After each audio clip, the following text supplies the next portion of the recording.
Je vais peut-être commencer par une sorte d'actualité parce que, en fait, pour tout vous dire, ça fait 20 ans que j'ai sorti mon premier bouquin sur les jeux vidéo. Et justement, il s'appelait Introduction aux enjeux artistiques et culturels des jeux vidéo, publié en 2003. Et aujourd'hui, cette année, là, il y a quelques mois, vient de sortir un ouvrage que j'ai dirigé avec un collègue belge, Thibaut Philippette, qui s'intitule Introduction aux théories des jeux vidéo.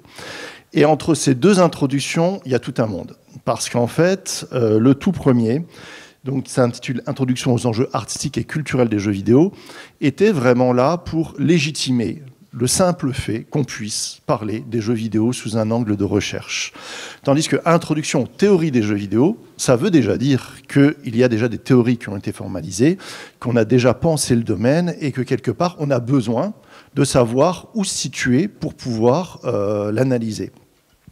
Donc ça fait 20 ans, et en 20 ans, effectivement, il y a eu pas mal de parcours de légitimation, et ne serait-ce que de se dire, mais finalement, c'est quoi d'étudier les jeux vidéo? Comment on fait de la recherche sur les jeux vidéo? Quel est l'intérêt? C'est souvent la question qu'on me pose, pourquoi tu vas analyser les jeux vidéo? Et finalement, je vais peut-être d'abord revenir sur mon parcours pour vous expliquer comment on en est arrivé là. Moi, à la base, j'ai fait des études de cinéma. Et donc, je viens aussi un peu du domaine de l'art, voilà, je réalisais des films. Je m'impliquais pas mal dans des festivals de courts-métrages. Et en étudiant le cinéma, d'ailleurs j'étais à Metz pour faire des études de cinéma, je me rendais compte que finalement ce qu'on m'enseignait comme étude du cinéma, du film, c'était des choses qui pouvaient être transposées sur un autre objet que je connaissais depuis tout petit, les jeux vidéo, je joue depuis que j'ai 6 ans. Et je me disais, mais finalement, le cinéma est arrivé comme art forain, il était mal perçu à sa création. Il y a des ministres au début du XXe siècle qui disaient que c'était une machine d'abrutissement pour le peuple, par exemple. Bon, voilà.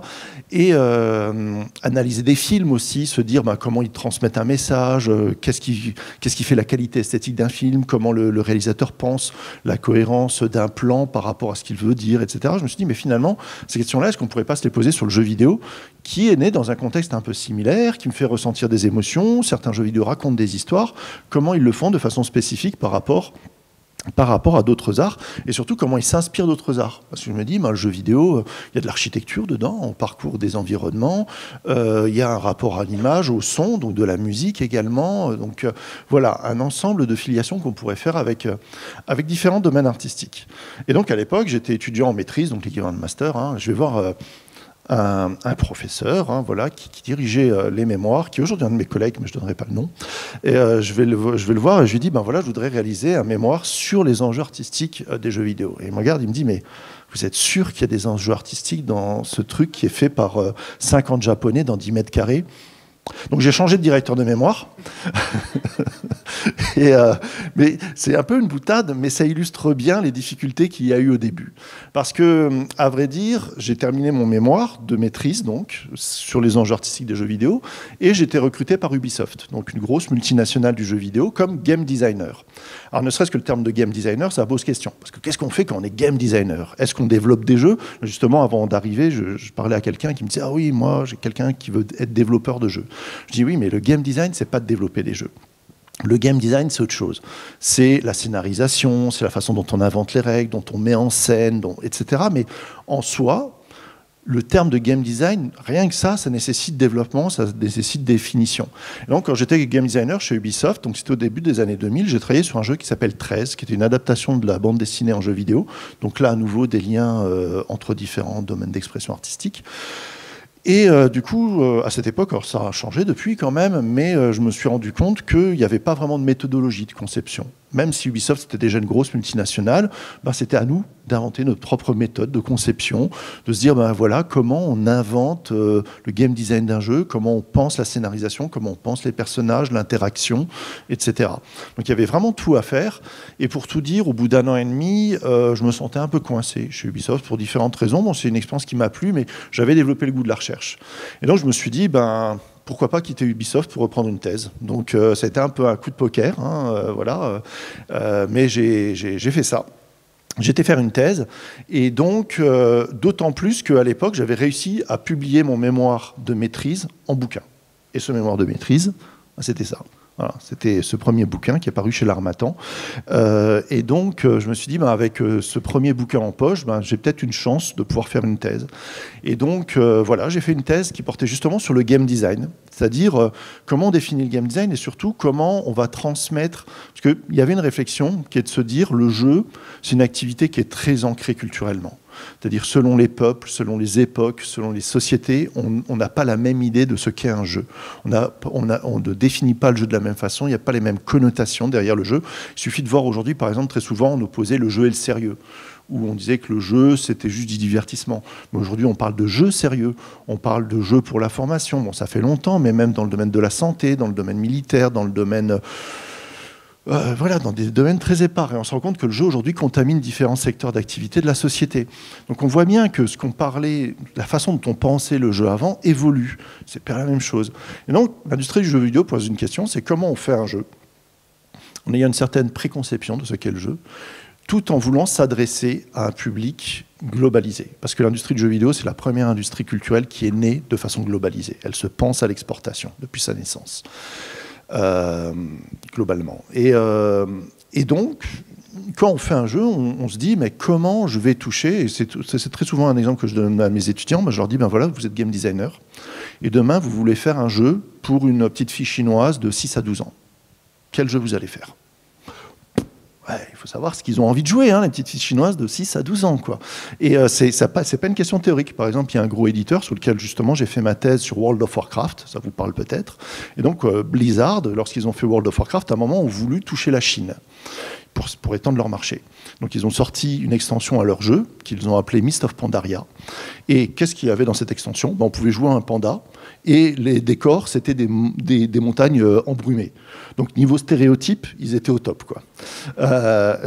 Mais ça pose des vraies questions. C'est-à-dire comment, quand on crée un jeu de façon globalisée, quels stéréotypes on reproduit, quelle représentation du monde on donne, et comment je vais faire un jeu pour toucher des publics du monde entier. Donc ça, c'était ma question de thèse. C'était une approche interculturelle et communicationnelle du game design de jeux vidéo. Donc ça nécessitait à la fois de définir ce qu'était le game design, comment on analyse un jeu, comment le jeu est construit pour impliquer ses publics, comment on crée des systèmes de quête, par exemple, quel type de narration on a dans le jeu, etc. Comment le modèle socio-économique de cette industrie va formater ses contenus, hyper important, parce que ce n'est pas une industrie comme les autres, parce qu'elle se pense de façon globalisée, quels imaginaires dominants on a du jeu, mais aussi, est-ce qu'il n'y a pas des scènes alternatives, des choses plus indépendantes, un peu comme dans le cinéma.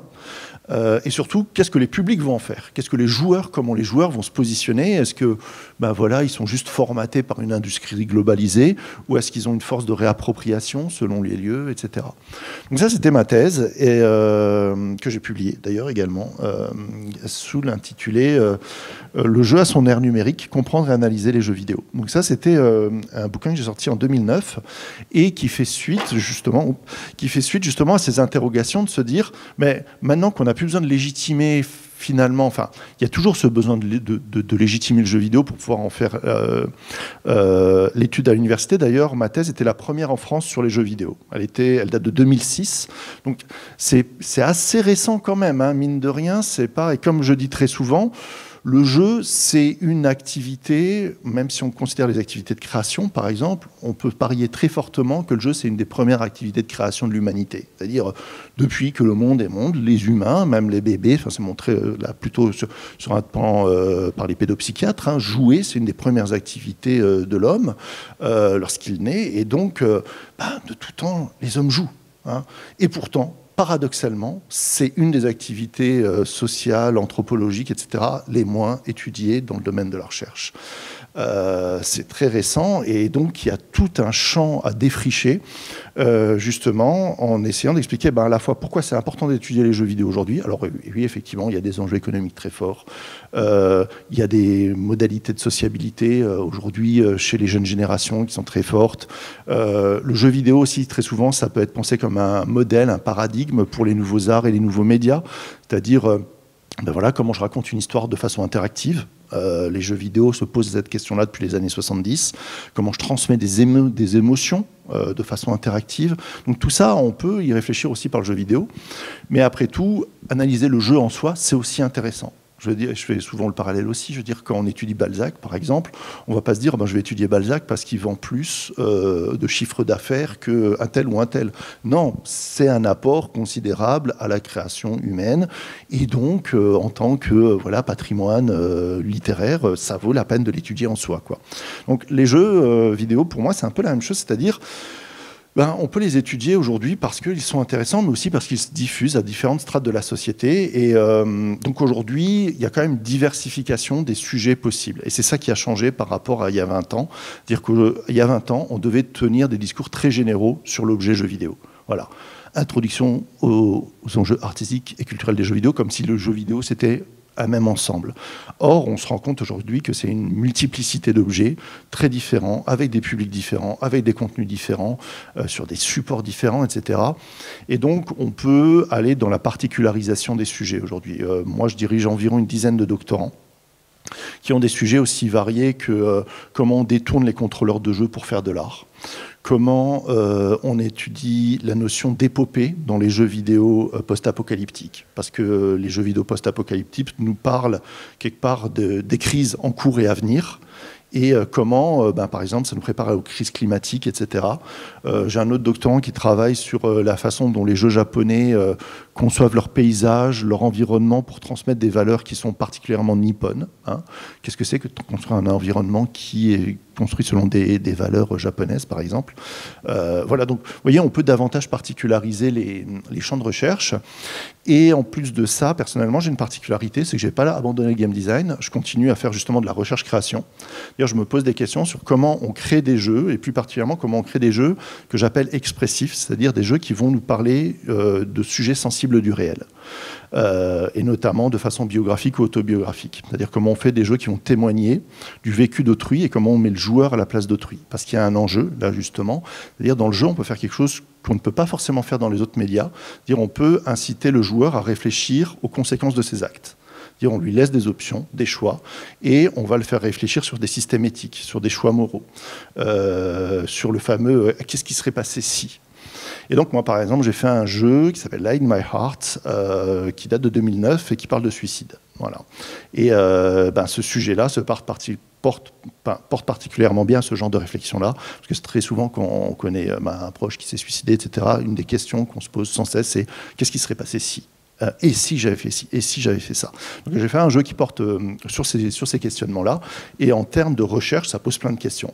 Déjà, comment on crée de l'empathie par le jeu? Comment on transmet des émotions comme la tristesse? Comment on raconte un témoignage tout en laissant le choix aux joueurs de bifurquer dans l'histoire? Ça peut sembler paradoxal. Je veux témoigner de quelque chose qui s'est passé, mais en même temps, je veux laisser au joueur le choix de modifier ce qui s'est passé. Comment je vais lui faire comprendre quelle est la part de fiction, quelle est la part de réel. Donc ça, c'est des vraies questions théoriques qui mêlent narratologie et ludologie. Et donc, de faire de la création, ça permet aussi de tester des hypothèses de recherche et d'après les confronter au réel.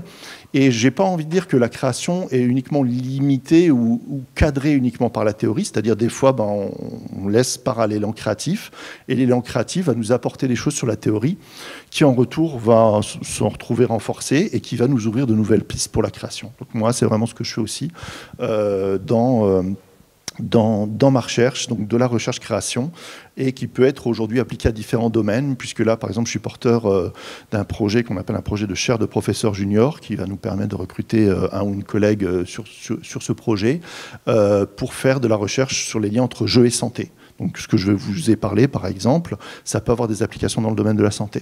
Ça peut aussi avoir des domaines d'application dans la création artistique, pour montrer aussi qu'on change de regard sur les jeux vidéo aujourd'hui. Par exemple, mon jeu a été exposé il y a 3 mois au Centre national des arts du Mexique, voilà, dans le cadre d'une exposition sur les jeux vidéo expérimentaux. Et donc, c'est pour montrer qu'aujourd'hui, les jeux, effectivement, en viennent à pouvoir être acceptés aussi dans des domaines qui en étaient encore étrangers il n'y a pas longtemps. Et donc, peut-être pour conclure et pour revenir sur cette actualité-là, donc l'introduction aux théories des jeux vidéo. Alors, c'est pas pour le vendre, parce qu'en plus, il est accessible gratuitement en ligne en PDF. L'éditeur nous a permis de le diffuser gratuitement en ligne, donc c'est vraiment super.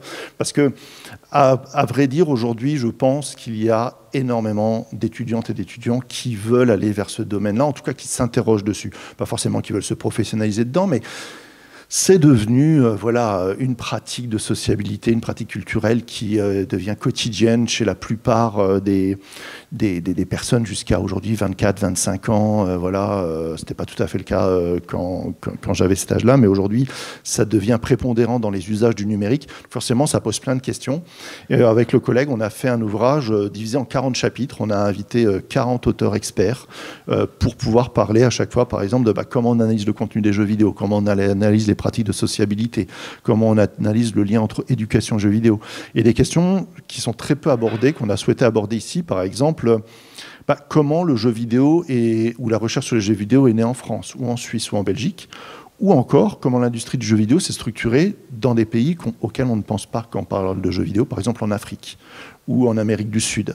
Très souvent, je fais cet exercice-là aussi, je demande à mes étudiants, est-ce que vous connaissez des jeux japonais? Bah ouais. Est-ce que vous connaissez des jeux européens? Ouais, plein. Est-ce que vous connaissez des jeux africains? Ça pose vachement de questions, hein, de se dire une industrie qui est parmi la première industrie culturelle en termes de puissance économique, en termes de normes de sociabilité par le numérique, etc. Il y a encore des continents qui sont complètement invisibilisés sur le terme de la production, sur le terme même de la possibilité de s'exprimer à travers ce médium. Donc moi, un point de mes recherches, c'est aussi d'essayer de trouver des alternatives pour favoriser le fait de pouvoir parler de réalité locale dans un médium qui est global. Et donc ça, c'est parmi mes pistes de recherche actuelles. Voilà, je vous remercie.